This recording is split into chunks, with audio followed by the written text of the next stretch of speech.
n'ibindi bijyanye no kwirinda nibyo cyane nshaka ko tuganiraho, kwirinda muri ubu buzima, kwirinda cyane mu bintu bijyanye n'indwara, kwirinda mu bintu bijyanye na sante.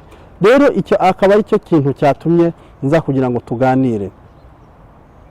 Ese abanyamurenge ubu byifashe gute, cyane cyane hano muri Kenya? Reka mvuge hano muri Kenya, mu gihugu ntuyemo, ari byo nshaka ko dusobanura, cyangwa se nshaka ko ariho dushaka gukubitira cyane, kubera ko ubu nyine bimaze kuba ibindi bimaze gufata indi ntera, imyitwarire y'abantu imaze kuba mibi.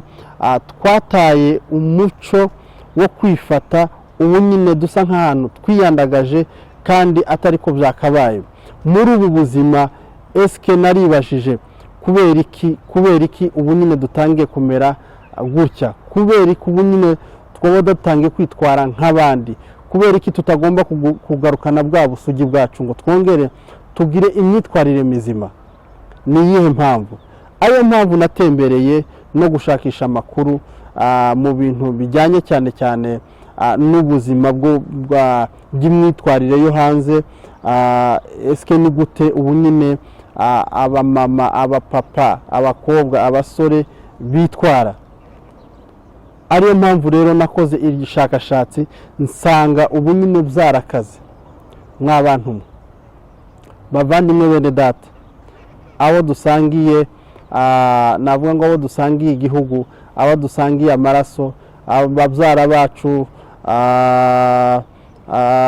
ba masenge, ba mama wacu, ba data wacu, bakuru bacu, barumuna bacu, ni gute twakongera tugasubirana ubusugi bwacu bwo kwirinda?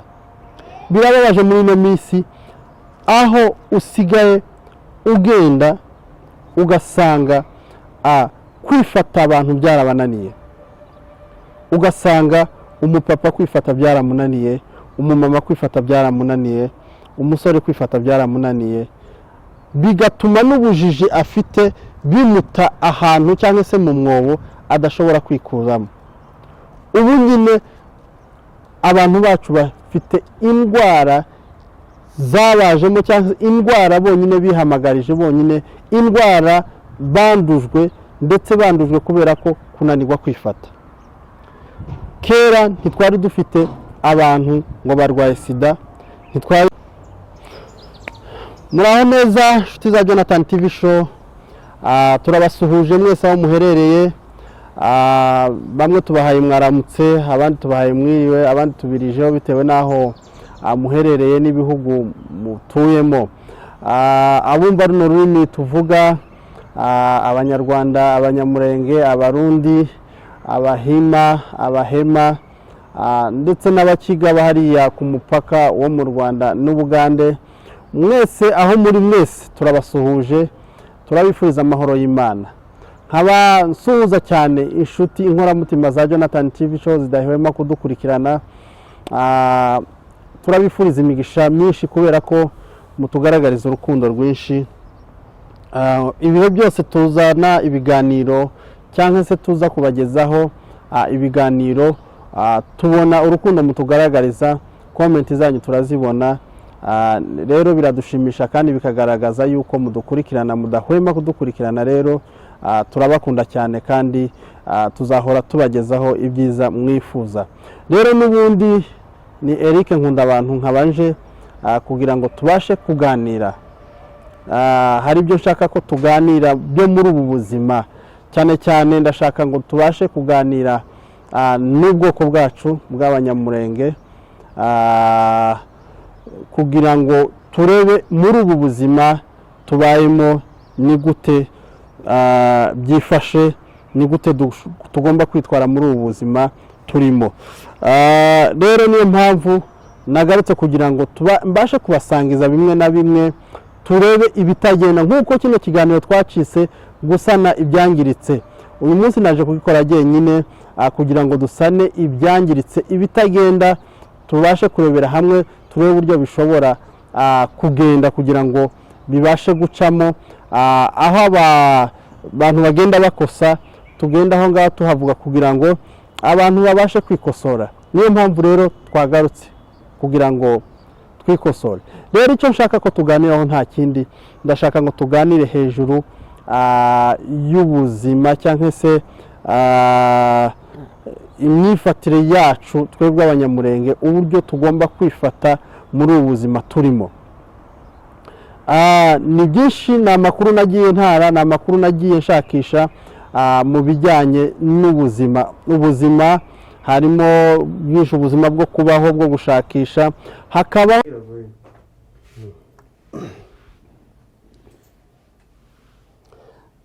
nk'uko mubibona rero tukaba tugarutse mu nzu, tuvuye hanze kubera ko aho twarimo dukorera imvura yahise igwa. Rero niyo mpamvu mubona twabashe gucenginga ahantu twarimo dukorera tujya ahandi. Dukomeza rero mu kiganiro nk'uko twabashe kubabwira rero, birababaje ubu ngubu kubona dufitemo abantu benshi, umubare w'abantu batari bake mu bwoko bwacu uri gushira kubera mu kutamenya kwifata, muri ubu buzima. Ubu ngubu turiho turamagwa na mayimayi, turiho turamagwa n'abatadukunda, turiho turamagwa n'ibindi. None ubu ngubu tugeze aho abantu bacu harimo abapapa, abamama, abakobwa, ubu ngubu dufitemo umubare utari muke w'abantu bamaze kwandura virusi itera sida. Kandi hano muri Nairobi barahari, ntidushobora kuvuga ngo ni bande ariko barahari. Rero birababaje cyane, ubu ni ubujiji, ubu ni ukutamenya, ubu sinzi uko twabyita, birababaje. Rero mwa bantu mwe, ibi nibyo nashakaga kubasangiza kugira ngo turebere hamwe uburyo twakongera tukagarura ubusugi bwacu, tureke kwiyandarika. Ari byo kenshi mu biganiro nagiye nkora mvuga ngo dukeneye amahugurwa, nsaba abashumba, kuko twebwe sosiyete cyangwa kominote yacu y'abanyamurenge ariho dukunda guhurira ahantu mu makanisa, niho tubarizwa, niho cyane cyane tuba turi.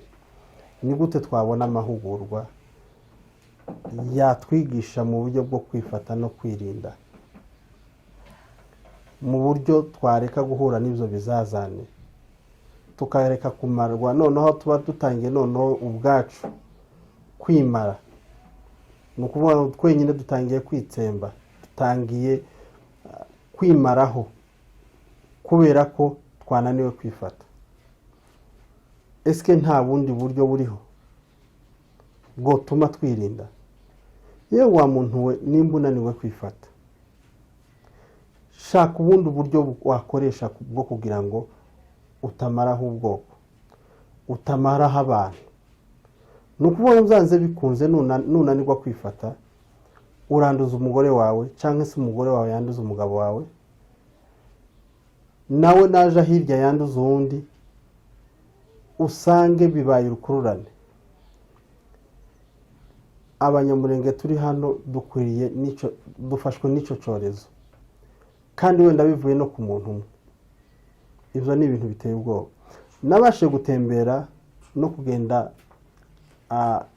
shaka amakuru menshi, kubera ko hari ibyo nari maze kumenya, hari ibyo nari maze kumva, bituma ngenda nganiza bamwe mu bijyanye n'ubuzima bujyanye no kwivuza. Biratangaje, hari uwo twaganiriye arambwira ati, hano nkora abaganga b'abanyagihugu abamama batoya basigaye baza kwivuza, bahagera cyangwa se baje kubyara, bahagera kubera ko mbere yuko ibindi byose bagufata ibipimo by'amaraso kugira ngo barebe uko uhagaze, barebe nimba ufite amaraso menshi, barebe nimba nta bindi birwara ufite. Ugasanga barabajije bakabwira umuntu, ese abakongo ko twari tuzi yuko nta ndaya mugiramo, aba bana b'abakobwa bakiri batoya baje kubyara izi sida bazikuye he? Ukumva ni ibintu bitangaje. undi arambwira ati njewe maze kwakira amakesi menshi, nzi abakobwa hano bavanyemo amada batagira uko bangana, nzi abakobwa hano zanze ugasanga bagize ikibazo imira yabo ivuyemo. Aravuga ati njewe nzi umukobwa naramwiboneye mu maso yanje, bamuteye inda nimba yarayisamiye inyuma y'umura, nimba bibaho niko yari mambwira, hafi gupfa kumuhitana, bazi ngo nindi ndwara arwaye. Ubwo n'ibindi ukumva birababaje, biteye agahinda mu bwoko bwacu. Ese kubera iki bitwabiceceka? Kubera iki ibingibi tutabivuga? Kubera iki tutamenya uburyo twifata? Nimba umubiri wakunaniye zanze, iproteje. Nta kundi, reka tubivuge. Ndabizi ko mu bwoko bwacu bikunda kunanira na se, canke mu bwoko bwacu ari ibintu bitavugwa, ariko munyihanganire mbivuge gutya. Koresha agakingirizo,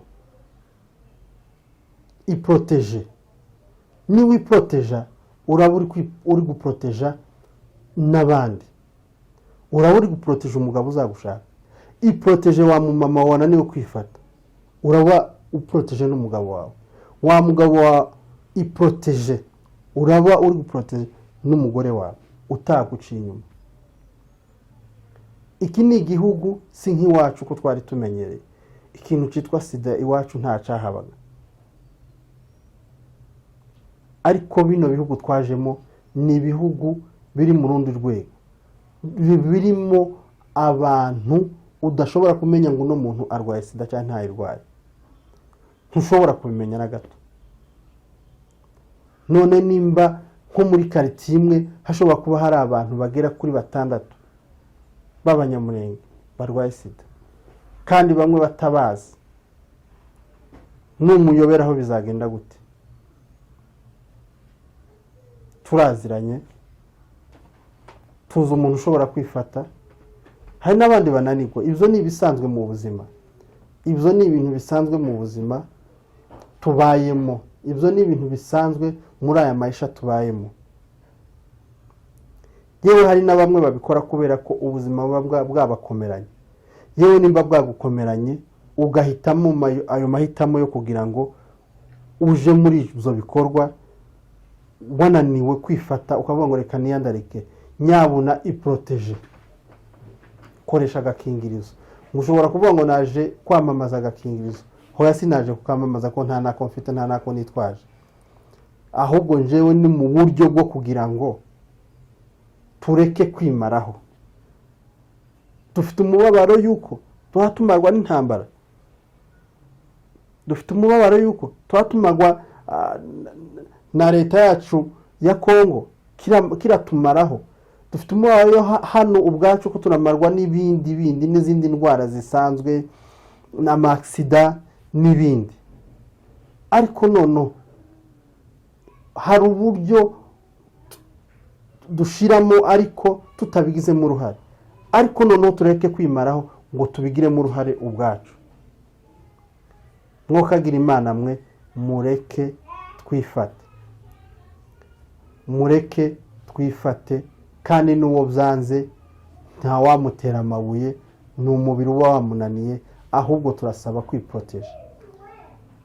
Mureke igiturage, mureke navuga ngo mureke ubushamba,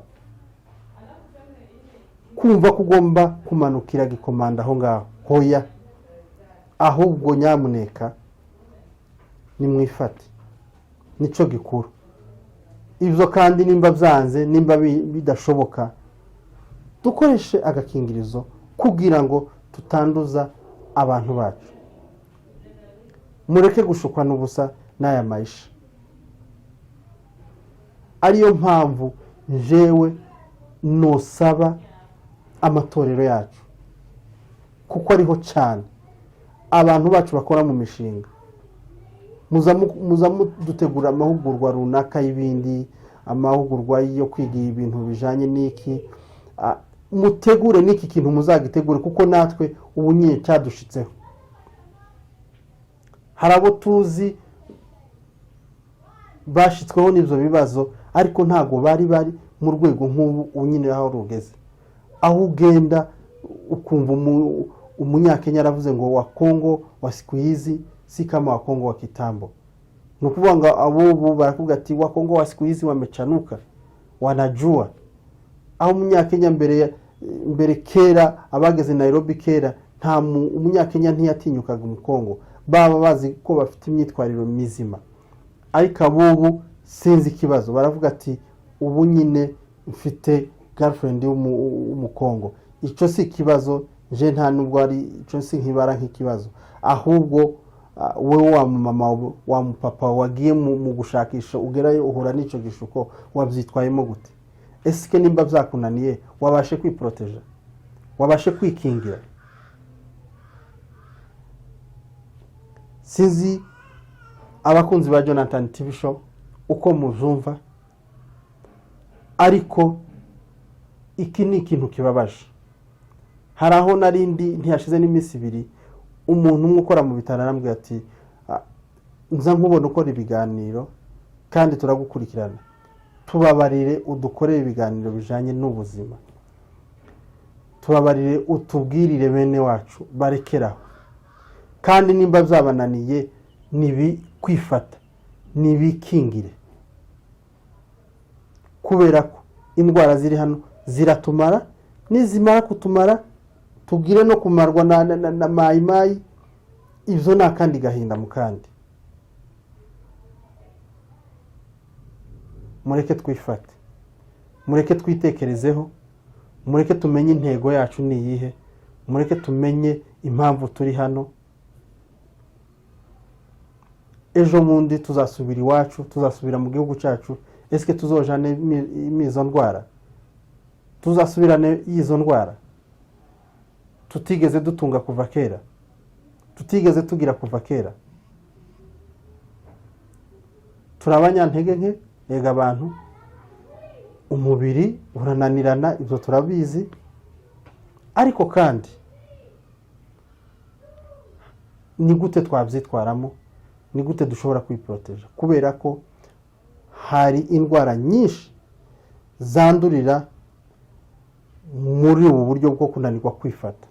Reka mvuge muri ubu buryo bw'imibonano mpuzabitsina, abantu baba bananiwe kwifata, harimo za mburugu n'ibindi. None byagenda gute? Ndetse nudatera uwo mubana mburugu n'ibindi, nutamutera sida uramutera mburugu, kubera ko ananiwe kwifata. Mureke twitekerezeho nk'ubwoko dusubirana agaciro, mureke abantu bongere batumenye nk'abantu batarabo gupfa kwinjirirwa. Ubu nyine abakongo badufashe nk'abantu bari ize, kubona umwana w'umukobwa cyangwa umumama w'umukongo n'ibintu biri ize. Muri beza, muhura n'abanyagihugu bakabifuza, ibyo turabizi, baravuga ati muri beza, mufite abakobwa beza. Abagore b'Abanyakenya, abakobwa b'Abanyakenya baravuga ati twese aho dukora barakubwira turi mwiza. Hari abagusaba kati wamzariye, ariko ibyo byose umuntu arabyirengagiza kubera ko tuzi intego turiho. None we byananiye kwifata no kwitwararika, wumva ko ibyo bakubwiye uhita ugomba kwinjira. Ni gute witwara, ni gute wiproteja muri ico kibazo ubashe guhura? Nyabuna mwiproteje, nimba byanze mwiproteje, mukoreshe agakingirizo, kuko inama nyamukuru, inama nkuru nziza niyo kwiproteja, niyo kwirinda. Ariko gana none haba hari indi nzira, hari shwa ya kabiri. Iyo byanze, nwangu iyo hari article A iyo byanze hari article B. Iyo article B nyine nta kundi ni ukwirinda, ni ukwiproteje, ni ugukoresha agakingirizo. Twongere twikunde twiha agaciro, bizatugirira umumaro. Aho tuzaba nta bazadusuzugura, nta bazongera kumva ko abakongo ari abantu boroshe. Mureke twongere twigarurira agaciro, nyabuneka mureke twongere twiha agaciro, nivyo bizima, nivyo zaduhesha amahoro. Ntitumarwe n'amayi, niturangiza tumarwe n'ibirwara nka sida,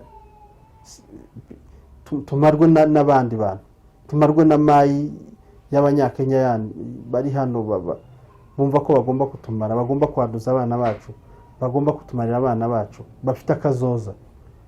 Aho mukora mwirinde, turabizi neza muhura n'ibishuko muri nosi, twese natwe aho dukora turabizi neza ko duhura n'ibishuko, ariko tugomba kubyirinda, tugomba kubyitwaramo neza, kubera ko tugomba kugaragariza agaciro kabo turi. Rero nshuti za Jonathan TV Show, ikiganiro niki, reka tuzabone comment zanyu, reka tuzabone uko muzabyakira, ariko kandi tukangurira abayobozi b'uturere,